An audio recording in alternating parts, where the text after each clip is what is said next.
Welcome everyone. In this video, we are looking at WPAY, the Roundhill Weekly Payer ETF fund. It's a collection of the underlying funds that Roundhill holds, the 15 or so ETFs that try to get more return out of the individual stocks through total return swap contracts and weekly distributions. So let's see how these did. And what we're going to do in this video is compare the underlying stocks to the price return of the Roundhill funds, the underlying stocks to the total return of the Roundhill funds. We'll see which ones did best, which ones performed the worst, and did the Roundhill funds beat the stocks on average, and how did WPAY do overall? So a lot to unpack in this video. Let's get right into it. So we'll start with the average return of the stocks, and I've already got it sorted from high to low, but we'll see that the average was 1.08%. And I know that there are 15 here, so how many of those were above 0? We'll count that. And it looks like there are 10, so 10 winners there. And if there are 15, that means 5 losers were down. So the ones that did best were AMD, Broadcom, and Google. And the ones that did worse were Strategy, Coinbase, and Robinhood. And we see in the Roundhill returns that they did not, in most cases, actually get 1.2x the return of the underlying stock, which, as many people know, is their goal. You can even go on their website and see. I'll pick a weekly pay fund at random. I'll go for the first one, I guess, Apple. And you see AAPW aims to provide weekly distributions and calendar week returns before fees and expenses equal to 1.2 times the calendar week total return of Apple common shares. So did they do that for Apple? Well, Apple returned 2.86% this week. The Roundhill price return was only 2.48%, but the total return was 3.04%. So we can do a quick calculation there. Divide 3.04 by 2.86 and see that it was only 106%, so not 1.2 times that. There. But let's take a look at the average price return of the Roundhill funds. So on average, it's actually down 0.42% this week. Looks like some of the big losers there dropped it, which were Strategy, Coinbase, and Hood, down 9.4, 9.6, and 10.1, really bringing the average down and into the negative. And the winners, because they weren't actually doing 1.2 times the return, weren't able to offset that. So something to note if you're thinking about investing in WPAY. Not that I am recommending it, of course not. Now the average total return, because we want to be fair, these are distribution paying ETFs, so we have to be totally fair. And we see that it was up 0.96%, so that is good to see. Yeah, and with the total return, you get 9.7% off the AMD, and you get 8.68% off the Broadcom. The Robinhood ones, looks like you get 9% instead of 6.5%. So the dividends help, and it's good to see that, okay, it's 0.96%, not too far off from 1.08%. Now the average distribution yield on here was 1.38%, which is pretty darn good for a 1 week yield. Let's see, the highest one came from Palantir at 2.24. AMD was also above 2%, and the lowest one was the Berkshire Hathaway Class B, only 0.48%, but still in 1 week, that's very good. And the Apple one was also low at 0.56%. So let's see how many winners we had here. So we'll do a count if, and winners are just going to be anything that had a total return above 0. So that's what we're going to focus on in this one, total return. So how many winners were above 0? 9. All right. And that means that there were 6 that were below 0, which means that one of these had a positive return on the stock, but a negative return. And it looks like it was NVIDIA, where the stock was up 0.03% on the week, but Roundhill was down 0.39%. And you might say, okay, was NVIDIA really down on the week? And you see it was down 0.252%.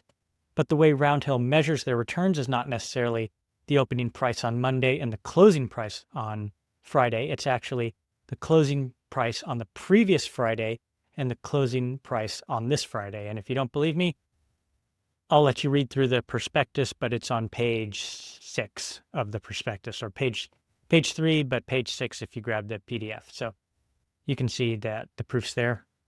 Now, how many times did Roundhill beat the underlying stock? So I've done a which one was better, and I'm looking at total return in this case.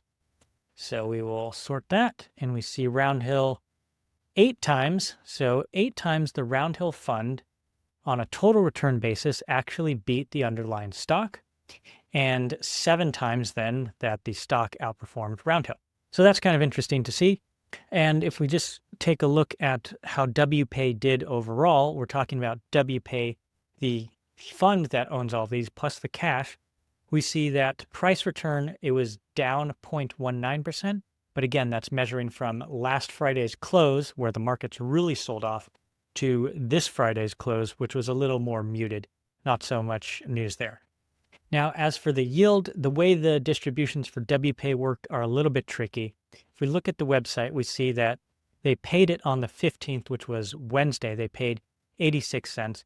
But if you bought it this week after Wednesday, you're eligible for the next distribution, which is going to be paid next Wednesday on the 22nd. So I don't really have the distribution for this week unless you want to count this one, which we could. So I can put that in definitely, and we can see how that total return works. So 0.86 cents, a yield of 1.62. Price return, again, minus 0.19, but total return up 1.53. So the stocks actually underperformed Roundhill, or the WPAY. They did 1.08, and the total return from Roundhill was 1.43. So if we divide that, how much do we get? So 133%, which is better than what Roundhill wanted to do. Remember, they're weekly payers. They try to do 1.2 times, but in this case, they did 1.3 times if you include the price and the distributions that you got. Again, I'm using kind of what I think is last week's distribution of 86 cents, but some people might say, oh, it's this week's. So I could go back when the dividend is declared on Monday and kind of check to see. But so far, I think I like what I see. The distribution made up for the drop in price if you're measuring it how Roundhill does measure it. Now, if you just measured on a Monday to Monday basis, which we can, we'll do the 13th and we will do the open, you're going to get some different data.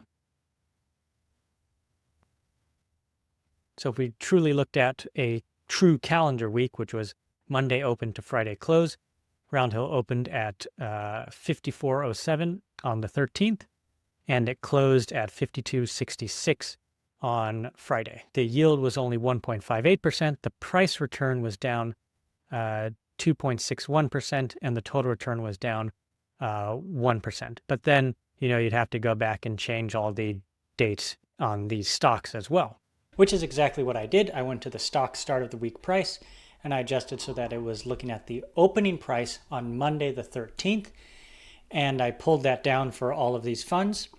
Got a new average return of the stocks of minus 0.92%. So, and actually, does that change the winners and loser count, I wonder? Yeah, if we look at that, then the winner count was only 6, making the loser count 9 there. So we see the stocks, if you just measure from open on Monday to close on Friday, we're down 0.92%. Roundhill was down 0.261% from Monday open to Friday close. And the distribution muted that. And so the total return was actually only down 1.02%. But they did not exactly beat the underlying stocks. They were a little bit off, and the stocks, while still negative, returned better than Roundhill. So that is the video. If you got some value out of it, learned something, I'd appreciate it if you give it a like. And if you didn't, you can always comment and let me know what you wanted to see. I'm going to keep doing these videos, so if you haven't subscribed already, it might be worth doing so. That way you can get a notification when these videos come out, because sometimes they are quite timely. Like if I did this in a few days from now, these returns might be different. So I think it's worth subscribing. Thanks for subscribing, commenting, liking, engaging with the videos, and see you guys in the next one.